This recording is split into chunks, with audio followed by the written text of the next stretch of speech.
State government announced plans to tackle skills shortage in WA. CCC's investigation on discredit English test continues. Good evening. In other DHK news, Japan's natural disasters death toll topped 10,000 people, and Australian Cricket World Cup Championship dream is completely shattered.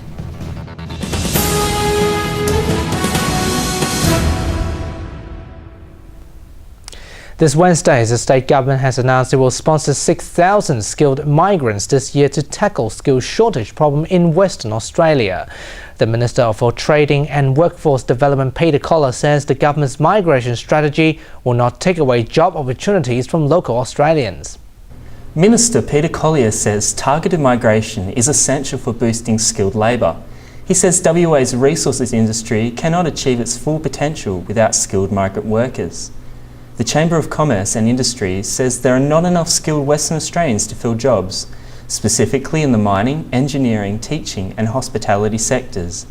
Chief Executive James Pearson says WA needs skilled workers in these industries to retain its role as a leading economic state.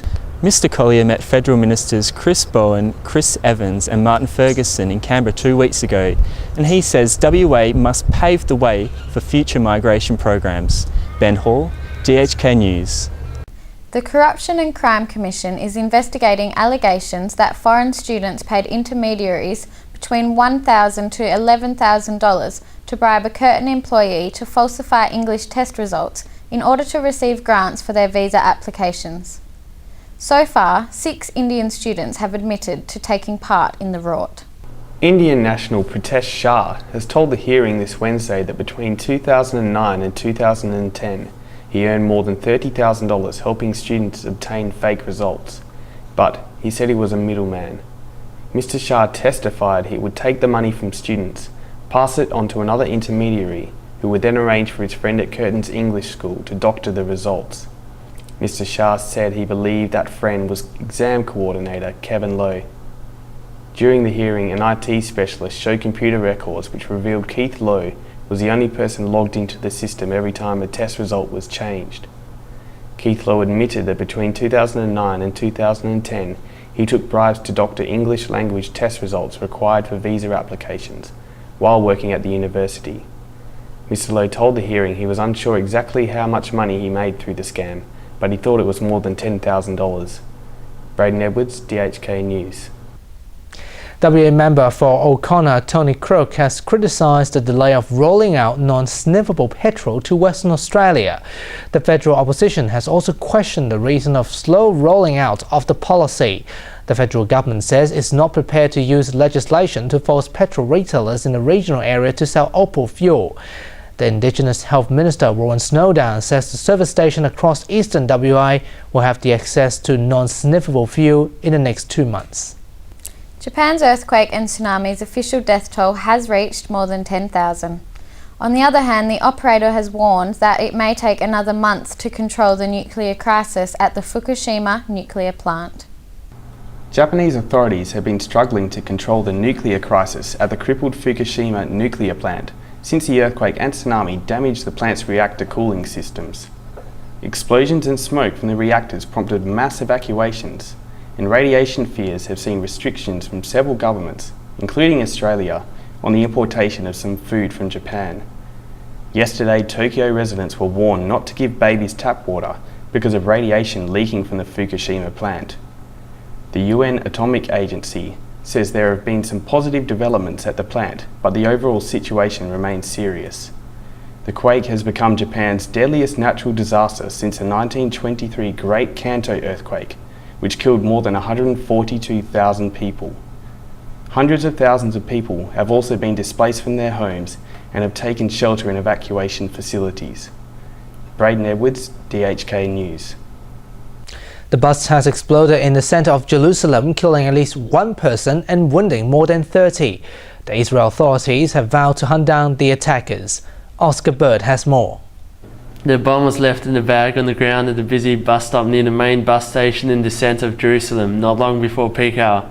It ripped through the back and side of the bus, spraying shrapnel.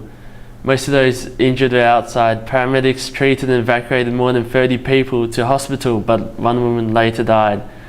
Dozens of ambulances raced to the scene where the windows of a bus were shattered and blood stained the pavement.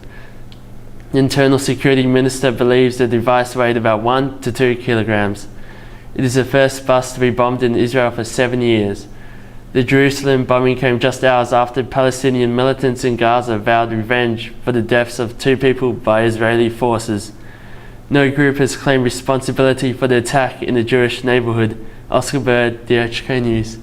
US Secretary of State Hillary Clinton says a massacre has been avoided in Libya, but that Colonel Gadaffi's forces remain a serious threat to civilians after 5 days of US-led air attacks. Meanwhile, rebels in the city of Misrata say they have killed 30 government snipers and liberated the port from forces loyal to Mr. Gadaffi. Forces loyal to Libyan leader Muammar Gadaffi have dug in on the outskirts of Ajabir, despite ground assaults and coalition warplanes pounding the strategic town.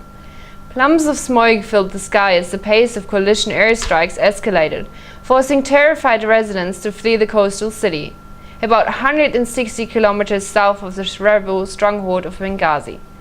Ajabir is a crucial city. If the rebels recapture it, they may be able to begin pushing forward once again. But if it falls to the pro-Gaddafi forces, the rebel stronghold of Benghazi could once again be in danger. Witnesses east of the city said the rebels were launching offensives in a bid to regain control of Ajabir, bolstered by the coalition airstrike. Meanwhile, NATO states have agreed to enforce a no-fly zone over Libya, but have yet to decide whether to take over all military operations from the US-led coalition. A meeting will be held in London on Tuesday to further discuss the details of the operation. Isabel, Huther, DHK News. Time for sports with Moyukh, and Australia has lost its championship dream in the Cricket World Cup quarter-final. Yes, Yuvraj Singh was India's hero yet again as the hosts ended Australia's 12-year reign as world champions with a 5-wicket quarter-final victory. The left-hander's unbeaten 57 runs, his fourth 50 of a tournament where he's averaging over 100, saw his team home after it had been wobbling at 5 wickets for 187. The team reached the target of 261 with 14 balls to spare. Despite Australian captain Ricky Ponting scoring his first international century in over a year, in a total for 6 for 260, it was not enough to maintain his team's bid for an unprecedented 4th straight World Cup title. Ponting credited Yuvraj and Suresh Raina for the win. The first AFL season has kicked off this Friday at the MCG, with Carlton avoiding losing to Richmond by chasing up in the 4th quarter. The Blues won the match with 20 points ahead, with more than 60,000 fans witnessing the victory at the stadium. And finally, just before I go, a big happy birthday to our newsreader Ana Godden, who turns 20 this week. Congratulations, Anna, and here she is with the weather. Good night. Thanks, Moyukh. Time for the national weather. Late shower for Brisbane, heavy rain in Darwin, and mostly sunny in other major cities. And that's DHK News for tonight. And happy birthday to Anna! Aw, thank you. We hope to see you next weekend. Good night. Good night.